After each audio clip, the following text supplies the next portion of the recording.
ஐயனார் துணை சீரியல்ல அடுத்து என்ன நடக்க போகுதுன்னு வாங்க பார்க்கலாம். கார்த்திகா எவ்வளவோ போராடி பார்க்குறாங்க அவங்க அம்மா அப்பா கிட்ட. ஆனா அவங்க கேட்குற மாதிரியே இல்ல. நீ அவனை கல்யாணம் பண்ணிக்கிற கூடாது வாடி அப்படின்னு சொல்லிட்டு அவங்கள கையை பிடிச்சி இழுக்கிறாங்க. வேற வழி இல்லை. எவ்வளவோ சொல்லி பார்க்குறாங்க. அவங்களுக்கு புரிய வைக்க முடியல. விறுவிறுன்னு கிச்சனுக்குள்ள போறாங்க. கிச்சனுக்குள்ள போய் கத்தி எடுத்து கழுத்தை வெட்டிக்கிற போறாங்க. இந்த இடத்த விட்டு நீங்க இப்போ போகலனா நான் கழுத்தறுத்து இங்கேயே உயிரை விட்டுருவேன் அப்படிங்கிறாங்க. அதை பார்த்துட்டு கஸ்தூரி சொல்றாங்க, அப்படி உயிரை விட்டேன்னா நான் சந்தோஷமா தூக்கி புதைச்சிட்டு போயிருவேண்டி.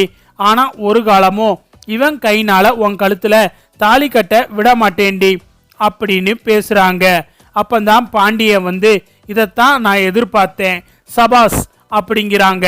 உடனே எல்லாரும் என்ன இவன் சம்பந்தம் இல்லாம பேசுறானே அப்படின்னு சொல்லிட்டு எல்லாருமே பாண்டியனை பார்க்குறாங்க. அப்பந்தான் பாண்டியன் சொல்றாரு, நீங்க பேசின எவிடன்ஸும் என்கிட்ட இருக்கு. உங்க பொண்ணு வீட்டை விட்டு ஓடியாந்து நாங்கள்லாம் வீட்டுக்கு போன்னு சொன்ன எவிடன்ஸும் இருக்கு. அவங்க நான் வீட்டுக்கெல்லாம் போக முடியாது, நான் சேரன் மாமாவை தான் கல்யாணம் பண்ணுவேன் அப்படின்னு சொல்ற வீடியோவும் இருக்கு. எல்லாரும் பேசினதை நான் ஆடியோ எடுத்து வச்சிருக்கேன். இப்போ இதை மட்டும் கொண்டு போய் நாங்கள் போலீஸ் ஸ்டேஷனில் ஒப்படைச்சோம்னா உங்கள் 2 பேர்த்தையும் உள்ளே தூக்கி போட்டு ஆயுசுக்கும் வெளியே வராதபடி கம்பி என்ன வச்சிருவாங்க பார்க்குறீங்களா அப்படின்னு சொல்லிட்டு பாண்டியன் கேட்கவும் எல்லாருமே அதிர்ச்சி ஆகுறாங்க. இது எப்போ நடந்துச்சு அப்படின்னு சொல்லிட்டு சோழன், சேரன், பல்லவன், நிலா, நடேசன் எல்லாருமே அதிர்ச்சியாக பார்க்குறாங்க. கஸ்தூரியும் தனசேகரனும் அப்படியே வாயடிச்சு போய் நிற்கிறாங்க. அதுக்கப்புறம் தான் நடேசன் வாயை திறக்கிறாரு. பார்த்தீங்களாடா, எங்களை கூண்டோட கைலாசத்தில் தூக்கி வைக்க நீங்கள் ஒரு முடிவோடு வந்தீங்க. எனக்கு பிறந்த சிங்கக்குட்டி என்ன வேலை பார்த்துருக்கான்னு பார்த்தீங்கல்ல, அந்த பயம் இருக்கணும்டா உங்களுக்கு. நாங்களே எதிர்பார்க்கலடா. என் பையன் சிங்கக்குட்டி எப்படி வேலை பண்ணி வச்சிருக்கான். ஒழுங்கு மரியாதையா இருந்து அச்சதை போட்டுட்டு நல்லபடியா போ. அதை விட்டு போட்டு தேவையில்லாம பிரச்சனை பண்ணாத. என்னைய அப்படிதான் செய்யாத கொலைக்காக நான் பொண்டாட்டிய கொன்னேன் அப்படின்னு சொல்லி என்னைய ஜெயிலுக்கு அனுப்புனீங்க. இப்போ அதே மாதிரி உன் மக இங்க செத்தானா உடனே சேரன் பொண்டாட்டிய கொன்னுட்டான்னு சொல்லி அவனையும் ஜெயிலுக்கு அனுப்பலாம்னு திட்டம் போட்டு தாண்டா இங்க வந்திருக்கீங்க. இந்த குடும்பமே ஒரு கொலகார குடும்பம்னு முத்திரை குத்திரணும்.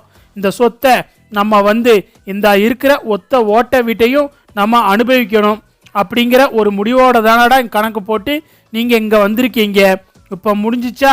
எனக்கு பிறந்த பையன் சிங்கக்குட்டி என்ன பண்ணி வச்சிருக்கான்னு பார்த்தீங்கல்ல. ஒழுங்கு மரியாதையா இந்த இடத்த விட்டு போயிருங்க. இதுக்கு மேலே பிரச்சனை பண்ணிக்கிட்டு இங்கே நின்னேன்னா நடக்கிற கதையே வேற அப்படின்னு சொல்லவும் கஸ்தூரியும் தனசேகரனுக்கும் வேற வழியே தெரியல. ஏன்னா இப்போதைக்கு வாயை திறந்தோம்னா ஏற்கனவே நம்ம பேசின எல்லா பேச்சையும் ஆடியோ பண்ணி வச்சிருக்கான். இதுக்கு மேலேயும் நம்ம வாயை விட்டோம்னா நம்ம மாட்டிக்கிடுவோம் அப்படின்னு சொல்லிட்டு இவ்வளவு தானடா உங்களால் பண்ண முடியும், நடத்துங்கடா, எப்படியோ கல்யாணத்தை நடத்துங்கடா. நான் உங்களை நிம்மதியாக வாழ விட்டுருவேன்னு நினைக்கிறீங்களோ? முடியவே முடியாதுடா. நாங்கள் பார்த்த இடத்துல அவள் கழுத்தை நீட்டாமல் இங்கே வாழணும்னு முடிவு பண்ணிட்டால. எப்படி இருப்பான்னு நான் பார்க்குறேன். பண்ணுங்கடா, எவ்வளவு தூரம் பண்ணுவீங்களோ பண்ணுங்கடா அப்படின்னு சொல்லிட்டு கோவமாக பேசிட்டு நீ நல்லாவே இருக்க மாட்டேடி அப்படின்னு சொல்லிட்டு அவங்க வீட்டை விட்டு வெளியே தனசேகரனும் கஸ்தூரியும் போயிடுறாங்க. இங்கே கார்த்திகாவை பார்த்து நிலா கேட்குறாங்க, எப்படி உங்களுக்கு இவ்வளவு தைரியம் வந்துச்சு? எப்படி விறுவிறுன்னு கிச்சனுக்குள்ளே போனீங்க? நான் கூட என்னமோ எடுக்க போகிறீங்கன்னு நினச்சா கத்தியோட நிற்கிறீங்க அப்படின்னு சொல்லிட்டு நிலா கேட்குறாங்க. இப்படி பண்ணாதான் அவங்க பயப்படுவாங்க. எனக்கு வேற வழி தெரியலை. இதை நான் அன்னைக்கே பண்ணியிருக்கணும். நான் தான் தப்பு பண்ணிட்டேன். அவங்க சாக போகிறோம்னு சொல்லி என்னைய பயமுறுத்தி வச்சுட்டாங்க. இந்த முடிவை நான் அன்னைக்கே எடுத்திருந்தேன்னா அவங்க பயந்துருப்பாங்க.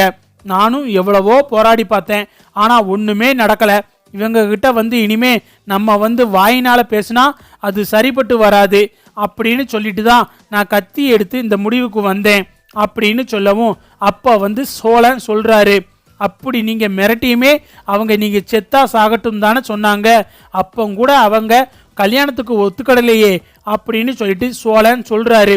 அதுக்கு நடேசன் சொல்றாரு, ஆமாடா அதான்டா சொன்னேன்ல, நம்ம குடும்பத்தை வந்து கொலகார பைய குடும்பமா ஆக்கணும். என் தங்கச்சிக்காரிக்கும் என் தங்கச்சி புருஷனுக்கும் அதுதான் ஒரே குறிக்கோள். அதனால தாண்டா இந்த குடும்பத்தை எப்படியாவது ஒன்றும் இல்லாமல் ஆக்கணும் தாண்டா அவங்க ஆரம்பத்தில் இருந்தே நினச்சிக்கிட்டு இருக்காங்க. அது அவங்களுக்கு தோதா நடக்கணும்னு நினச்சாங்க. அதை கார்த்திகா வந்து மாற்றி விட்டுட்டா. அதோட பாண்டியன் வந்து வீடியோ எடுத்ததுனால நல்லதா போச்சு அப்படின்னு சொல்கிறாரு. உடனே எல்லாரும் வந்து பாண்டியனை கட்டி பிடிச்சி முத்தம் கொடுக்குறாங்க. நல்ல வேலை பார்த்துருக்கடா, எங்களுக்கு யாருக்குமே இந்த யோசனை வரல, நீ செஞ்சுட்டேடா அப்படின்னு சொல்லிட்டு, சரி சரி வாங்க நல்ல நேரம் போகிறதுக்குள்ள அண்ணனை தாலியை கட்ட சொல்லுவோம் அப்படின்னு சொல்லவும், டேய் இனிமே நமக்கு எல்லாமே நல்ல நேரம் தான்டா அப்படின்னு சொல்லிட்டு தாலியை எடுத்து நடேசன் கொடுக்கவும், உடனே சேரனுக்கும் கார்த்திகாவுக்கும் நல்லபடியாக கல்யாணம் முடிஞ்சிருது.